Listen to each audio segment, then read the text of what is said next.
আসসালামু আলাইকুম ভিউয়ার্স, কেমন আছেন সবাই? আশা করি ভালো আছেন। শক্তিয়ার কলা উচ্চ বিদ্যালয়ের ঈদ পুনর্মিলন অনুষ্ঠানের কিছু দৃশ্য আপনাদের সাথে শেয়ার করব।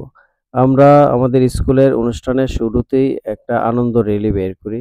সেই র্যালিতে উপস্থিত ছিল সকল শিক্ষার্থী, শিক্ষক এবং অভিভাবক এবং র্যালি শেষ করে আমরা আমাদের অনুষ্ঠানের মূল পর্ব শুরু করি। সেখানে দেখতে পাচ্ছেন আপনারা সকল শিক্ষার্থীরা র্যালি শেষ করে একসাথে জড়ো হয়েছে এবং আস্তে, আস্তে অনুষ্ঠানের যে মঞ্চ এবং সেই মঞ্চে প্রবেশ করছে এবং সেই মঞ্চে প্রবেশ করে আমরা আমাদের অনুষ্ঠানের যে মূল পর্ব শুরু করেছিলাম। আমরা প্রথমেই কোরআন তেলাওয়াতের মাধ্যমে আমাদের অনুষ্ঠানের মূল পর্ব শুরু করি। কোরআন তেলাওয়াত শেষ হওয়ার পর গীতা পাঠ শুরু হয় এবং গীতা পাঠ শেষ করার পর আমরা প্রয়াত শিক্ষকদের স্মরণে ১ মিনিট নীরবতা পালন করি। এরপর আমরা সকল শিক্ষার্থী, শিক্ষক এবং অভিভাবক মিলে জাতীয় সঙ্গীত গেয়ে আমরা অনুষ্ঠানের পরবর্তী ধাপে চলে যাই।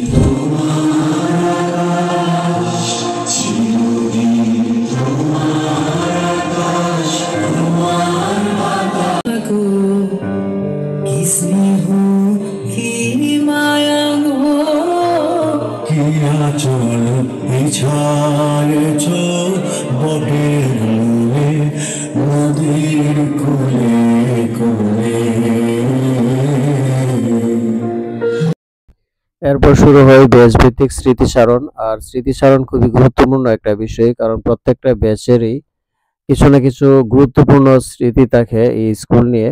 সেই স্মৃতিগুলাই শেয়ার করে। আর এই স্মৃতিচারণের ফাঁকে আমাদের ১০ ব্যাচের দায়িত্ব পড়ে হচ্ছে খাবার বন্টনের উপর। আমরা ১০ ব্যাচের প্রত্যেকটা বন্ধু আমরা খাবার বিতরণের সাথে অ্যাডজাস্টমেন্ট ছিলাম এবং সাথে আমাদের সহযোগিতা করেছে স্কাউটের কয়েকটা ছেলে।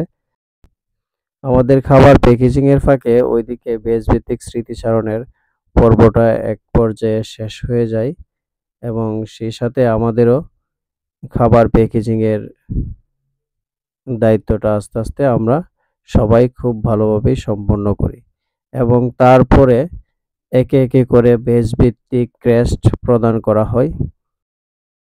অত্যন্ত দুঃখের বিষয় হচ্ছে আমাদের ১০ ব্যাচ থেকে ১৭ জন রেজিস্ট্রেশন করার পরেও আমাদের উপস্থিতি ছিল খুবই নগণ্য। মাত্র আমরা ৮ জন সেখানে উপস্থিত করি এবং ক্রেস্ট সংগ্রহ করি। যেটা আমাদের কাছে খুবই লজ্জাজনক মনে হয়েছিল। আসলে যারা উপস্থিত হতে পারে নাই তারা হয়তো কোনো কারণেই, বিশেষ কোনো কারণে উপস্থিত হতে পারে নাই। তো তাদের জন্য শুভকামনা থাকবে।